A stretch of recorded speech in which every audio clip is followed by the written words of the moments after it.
सही में भी है। अरे जय माता दी सभी को। आज इस व्लॉग में मैं आपको बताऊंगा कि श्री माता वैष्णो देवी की यात्रा करने से पहले आपको किन किन चीज़ों का ध्यान रखना होता है। साथ ही मैं बताऊंगा कि आरएफआई कार्ड आप कहां से बनवा सकते हैं, मौसम की हालात और निःशुल्क धर्मशाला आपको कहां मिलती है वहां पे।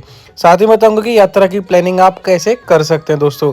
और आप अपने साथ में ज़रूरी सामान जो लेना चाहते हैं, जैसे कि हम एक्स्ट्रा लगेज ले जाते हैं, वहाँ जाकर हमें प्रॉब्लम्स होती हैं बहुत ज़्यादा, तो उस तरह का आप ज़रूरी सामान ही लेके जाएं जो वहाँ आपको नीड पड़े।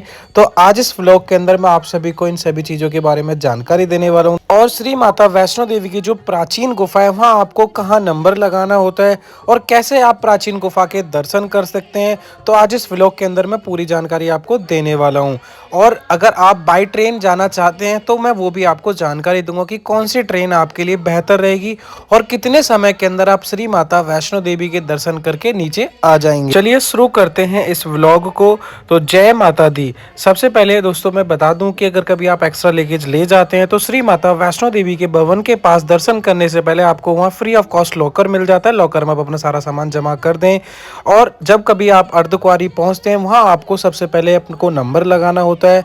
नंबर लगाने के 12 से 15 घंटे तक की वहाँ वेटिंग चलती है और साथ ही वहीं पर आपको इंस्ट्रक्शन दिए जाते हैं कि किस तरह से आपको माता रानी की गुफा में आपको दर्शन करने हैं और कितने टाइम में आप दर्शन कर सकते हैं। तो सारे के सारे आपको इंस्ट्रक्शंस यहाँ मिल जाते हैं। जैसे कि बहुत सारे यहाँ भक्त श्रद्धालु यहाँ वेट करते हैं माता रानी की गुफा में दर्शन के लिए, तो यहाँ आपको इंस्ट्रक्शंस मिल जाते हैं। इस तरह से आपको यहाँ के जो गार्ड होते हैं वो आपको समझाते हैं कि किस तरह से आपको श्री माता वैष्णो देवी की गुफा में आपको किस तरह से आपको दर्शन करना है।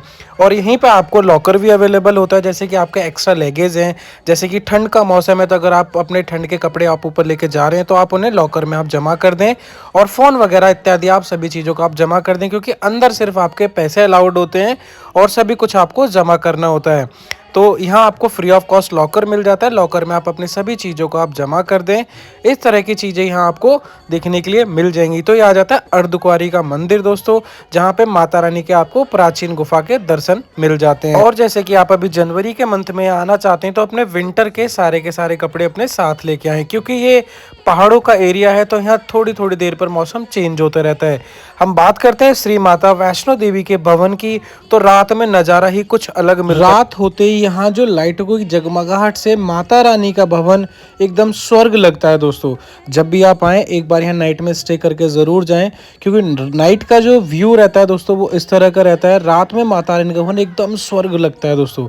ये जो पिक्चर ली है मैंने, ये भैरव बाबा मंदिर से ली है। आप देख सकते हैं एक पहाड़ों के बीच में बिल्कुल माता रानी का जो भवन है बिल्कुल स्वर्ग जैसा फील होता है। अब हम शुरू करते हैं अपनी यात्रा को न्यू दिल्ली रेलवे स्टेशन से। चलिए दोस्तों स्टार्ट करते हैं। फाइनली वो दिन आ ही गया जिसका काफ़ी टाइम से मुझे बहुत बेसब्री से इंतजार था। मैंने जो ट्रेन करी है उत्तर संपर्क क्रांति एक्सप्रेस करी है, जिसका ट्रेन नंबर होता है 12445। ये न्यू दिल्ली रेलवे स्टेशन चल के श्री माता वैष्णो देवी तक ये जाती है।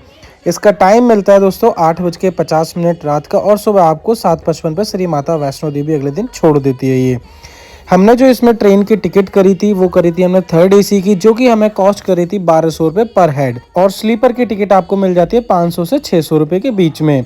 ट्रेन की साफ़ सफाई बहुत अच्छी थी, काफ़ी बढ़िया लगी और ट्रेन से नज़ारे देखने में बहुत ही मज़ा आ रहा था जब हमने स्टार्ट किया ट्रिप को। तो साथ में हमारे साथ सभी थे। फाइनली अब हम कटरा पहुंच चुके थे। माता रानी का अर्धकुंवारी का मंदिर हमें ट्रेन से नज़र आ रहा था। रेलवे स्टेशन जैसे ही हम पहुंचे तो हमारे उत्साह का ठिकाना नहीं था। हम बहुत ही खुश थे कि हम श्री माता वैष्णो देवी हम पहुंच गए थे। और ये सफ़र हमारा जो 11 घंटे का सफ़र था पता नहीं कब क्रॉस हो गया। बस माता रानी का मन में नाम था और हम फाइनली फिर हम कटरा रेलवे स्टेशन हम पहुंच गए। यहाँ उतरने के बाद सबसे पहले हमें RFI कार्ड बनवाना होता है। RFI कार्ड बनाने के 2-3 तरीके हैं। या तो आप ऑनलाइन रजिस्ट्रेशन कर सकते हैं, फिर RFI आप बूथ पर जाएंगे तो वहाँ अपना ऑनलाइन रजिस्ट्रेशन दिखा के अपना कार्ड आप ले सकते हैं। अदरवाइज आप डायरेक्टली आप उनसे ले सकते हैं अपना मोबाइल नंबर बताकर और अपना आधार कार्ड बताकर। तो RFI कार्ड लेने के बाद फिर आपको एक लॉकर रूम लेना होगा। लॉकर रूम आपको 300-350 रुपये का यहाँ आपको मिल जाएगा। लेने के बाद आप अपनी यात्रा स्टार्ट कर सकते हैं। ये RFI कार्ड आ जाएगा, इस तरह का आपको RFI कार्ड दे दिया जाएगा जो कि आपके गले में होना चाहिए। ये यात्रा स्टार्टिंग पॉइंट होगा। यहाँ से आपको माता रानी का नाम लेते हुए फ्रेसिंग पॉइंट से आपको यात्रा को प्रारंभ करना है। अगर बड़े बुजुर्ग हैं तो उनके लिए यहाँ पर बैटरी रिक्शा की सुविधा भी होती है। आप उसकी बुकिंग ऑनलाइन करा सकते हैं, जो कि अर्धकुंवारी तक जाती है और अर्धकुंवारी से माता रानी भवन तक जाती है। अगर आप हृदय के रोगी नहीं हैं तो आप आराम से पैदल यात्रा भी कर सकते हैं। और यहाँ पालकी और खच्चर की भी व्यवस्था है, जिससे कि आप अपने आगे की यात्रा को प्रारंभ कर सकते हैं। सबसे पहले हम बाथिंग घाट जाएंगे, जो कि बाण गंगा के नाम से प्रसिद्ध है। श्री माता वैष्णो देवी ने इसी बाण गंगा में अपने केस धोए थे, तो आपको यहाँ नहाने की सुविधा पूरी मिल जाएगी। आप यहाँ स्नान करके अपनी आगे की यात्रा को और आगे प्रारंभ कर सकते हैं। ये जो जल है बिल्कुल हीरे की तरह चमकदार है और बहुत ही ठंडा जल है दोस्तों। जैसे ही आप आगे अपनी यात्रा में बढ़ेंगे तो यहाँ आपको मार्केट मिल जाएगी, जहां आपको ढेर सारे खाने की सुविधा मिल जाती है। और आप आगे बढ़ेंगे तो आगे आपको शाइन बोर्ड की कैंटीन मिल जाएगी। कैंटीन में भी आप अपना भोजन कर सकते हैं। इस यात्रा में आगे बढ़ते रहिए माता रानी का नाम लेते हुए। तो सबसे पहले जो हमारा प्रथम पॉइंट आता है वो आता है प्रथम चरण पादुका। कहा जाता है कि माता रानी के यहाँ पद चिन्ह के निशान हैं, जहां माता रानी ने पीछे मुड़ के देखा था। जो भैरव बाबा जब उनके पीछे पीछे आ रहे थे तो माता रानी ने यहाँ ठहर कर पीछे की तरफ मुड़ के देखा था। तो यहाँ जरूर रुके, यहाँ माता रानी के चरण के दर्शन जरूर करके आगे आप अपनी यात्रा में बढ़ते रहें। तो यह आ जाता है चरण पादुका मंदिर। यहाँ से आप जैसे ही आगे बढ़ेंगे तो धीरे धीरे अपनी यात्रा में आगे बढ़ते रहिए। तो बीच बीच में आपको खुशी की लहर भी मिलेंगी, जैसे कि आपको ढोल वाले मिलेंगे। आप यहाँ आराम से आनंद लेते हुए ऊपर अपनी माता रानी की चढ़ाई स्टार्ट करते रहें धीरे धीरे। स्लोप के साथ साथ यहाँ सीढ़ियाँ भी बनी हुई हैं, आप सीढ़ियों के सहारे भी आप ऊपर चढ़ सकते हैं। लेकिन अगर आप हृदय के रोगी हैं या आपकी एज ज़्यादा है तो आप सीढ़ियों का उपयोग ना करें, आप धीरे धीरे स्लोप के थ्रू ही जाएं। जैसे ही आप सीढ़ियों के थ्रू जाते हैं चले तो आप जल्दी जाएंगे, लेकिन प्रॉब्लम होगी। सामने की तरफ अर्धकुंवारी माँ मंदिर आने वाला है, क्योंकि वेट बहुत ज़्यादा करना पड़ा। हमें 2.5 से 3 घंटे लग गए थे अर्धकुंवारी माता रानी के मंदिर पहुंचने में दोस्तों। तो अब आने वाला है दोस्तों अर्धकुंवारी माता रानी का मंदिर, जो कि गर्भजून के नाम से भी प्रसिद्ध है। अर्धकुंवारी माँ के मंदिर में एक गुफा है जो कि गर्भजून के नाम से प्रसिद्ध है। कहा जाता है कि इस गर्भजून गुफा में माता रानी ने 9 महीने तक यहाँ पर तपस्या की थी। उसके बाद फिर माता रानी भवन में पिंडी का रूप ले लिया था दोस्तों। तो ये आ जाता है अर्धकुंवारी गर्भजून गुफा।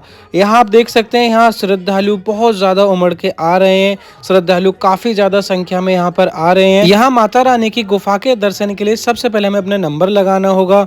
एक नंबर की वेटिंग चलिए 15 से 20 घंटे, यानी कि अगर आपने आज स्टार्ट करी है तो आज आप अपना यहाँ से नंबर ले लें और यहाँ पर थोड़ी देर विश्राम करने के बाद आप अपनी यात्रा को प्रारंभ करें भवन की ओर, क्योंकि कल जब वापस आप आएंगे तो आपको गर्भजून गुफा के दर्शन होंगे ही होंगे। यहाँ से माता रानी के भवन तक 2 रास्ते आपको मिलेंगे। एक मिलेगा ताराकोट और दूसरा है हाथी मत्थे वाला, जो कि हाथी मत्थे पे बहुत ज़्यादा चढ़ाई है और ताराकोट वाला स्लोप के थ्रू आपको मिल जाएगा।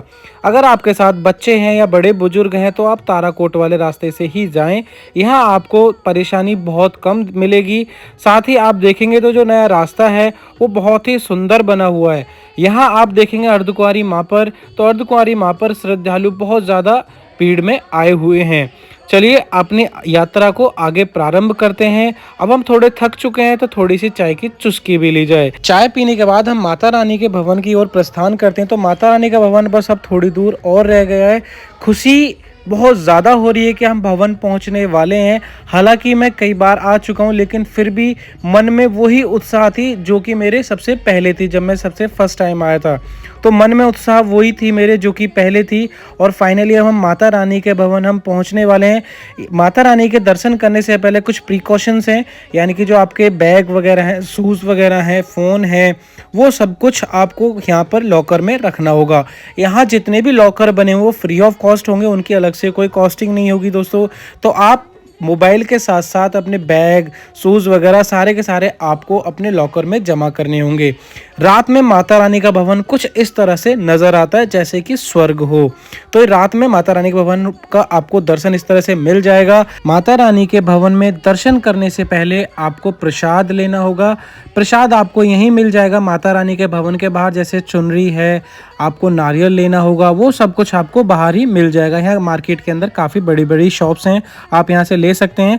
फिर माता रानी के दर्शन करने के बाद जब आप वापस आएंगे तो दर्शन करने के बाद आप वापस आने के बाद आप अगर यहाँ रुकना चाहते हैं तो आप यहाँ रुक भी सकते हैं। यहाँ आपको फ्री ऑफ कॉस्ट आपको धर्मशाला मिल जाती है, या फिर आप अपनी यात्रा को आगे प्रारंभ कर सकते हैं। यानी कि माता रानी के दर्शन के बाद यात्रा पूरी तभी मानी जाती है जब हम भैरव बाबा की घाटी के दर्शन हम कर लेते हैं। अब शुरू करते हैं भैरव बाबा जी की भैरव की घाटी की यात्रा। तो यहाँ से भैरव बाबा की जो घाटी है वो 2 किलोमीटर है। भैरव बाबा की जो चढ़ाई है वो थोड़ी सी हार्ड है, तो यानी कि माता रानी के दर्शन करने के बाद जब भैरव बाबा की घाटी की हम चढ़ाई स्टार्ट करते हैं तो धीरे धीरे धीरे आप यहाँ से चढ़ें, क्योंकि माता रानी के भवन के बाद जो ये चढ़ाई होती है बिल्कुल खड़ी चढ़ाई है। और जब भी आप माता रानी के दर्शन के लिए आ रहे हैं आप हमेशा अपनी प्रिकॉशंस के साथ आएँ, यानी कि गर्म कपड़े आप ज़्यादा से ज़्यादा लेके आएँ।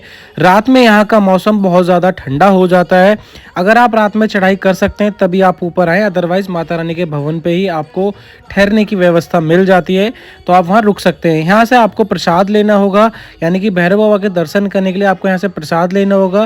प्रसाद लेकर के आप बाबा के दर्शन आप कर सकते हैं। ये भैरव बाबा का टेम्पल आ जाएगा। यहाँ से माता रानी के जो दर्शन है बहुत ही सुंदर नज़र आते हैं। फिर हम यहाँ से आगे बढ़ते हैं सांझी छत के लिए। अब हमारा जो ठहरने का प्लान है, हम सांझी छत रुकेंगे। सांझी छत पर रुकने की बहुत अच्छी व्यवस्था है। आप अगर पहली बार आ रहे हैं तो यहाँ आ जाएं, यहाँ आके आप आराम से रुकें। यहाँ आप 4 से 5 घंटे आप आराम करें। फिर आराम करने के बाद हमने थोड़ा सा प्रसाद लिया। यही वाली जो चढ़ाई है दोस्तों, ये हाथी मत की चढ़ाई है। जब हम ऊपर से नीचे की तरफ आते हैं, यानी कि भैरव बाबा से जब हम नीचे की तरफ आते हैं तो हाथी मत्थे के थ्रू ही आते हैं। जब हम नीचे आएंगे, नीचे आते रहेंगे तो यहाँ आपको फोटो शूट एरिया मिल जाएगा दोस्तों। यहाँ आप फोटो शूट वगैरह आप करा सकते हैं इजीली। ये मार्केट मिल जाएगी, अगर आपको घर के लिए और ज़्यादा प्रसाद चाहिए तो आप यहाँ से परचेज कर सकते हैं। और हमने जो अपनी यात्रा है वो पूरे 1.5 दिन में हमने कंप्लीट कर ली है दोस्तों, यानी कि हमने माता रानी का भवन, अर्धकुंवारी, भैरव बाबा और हमने आना जाना 1.5 दिन में ऊपर अपना कंप्लीट कर लिया है। इसके बाद हम अपने नीचे आते हैं तो हमें यहाँ RFI कार्ड सबमिट कराना होता है, ताकि आगे आने वाले और यात्रियों के वो काम में आए। तो यहाँ हमें अपने सबमिट करने होते हैं। हमने सारे के सारे अपने RFI कार्ड सबमिट किए। और उसके बाद यहाँ के जो फेमस है वो है छोले कुलचे। एक बार ये छोले कुलचे ज़रूर एक बार आप टेस्ट करें। फिर उसके बाद हम रेलवे स्टेशन आए, क्योंकि हमारी नाइट की ट्रेन थी। बाकी हमने ट्रेन ली। फिर ट्रेन लेने के बाद हम अपने घर वापस हो गए। तो जय माता दी, जोर से बोलो जय माता दी। यात्रा हमारी कंप्लीट हुई, दर्शन हमारे बहुत अच्छे हुए।